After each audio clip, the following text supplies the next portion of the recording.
শিক্ষার্থী বন্ধুরা, আপনাদেরকে আজ আমি একটা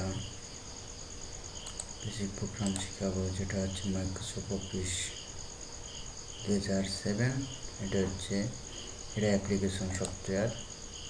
এটা প্রোগ্রামটা শুরু করা যেভাবে যে শেপগুলো আমি দেখাচ্ছি আপনাদেরকে। এগুলো প্রথমে স্টার্ট বাটনে ক্লিক করবেন, তারপর হলো অল প্রোগ্রাম থেকে তারপর হচ্ছে মাইক্রোসফট অফিস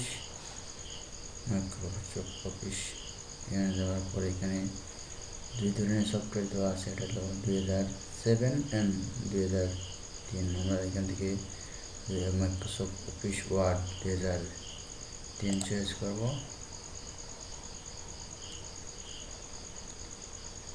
আমরা এখন দেখতে পাচ্ছি যে মাইক্রোসফট অফিস 2003 চালু হচ্ছে।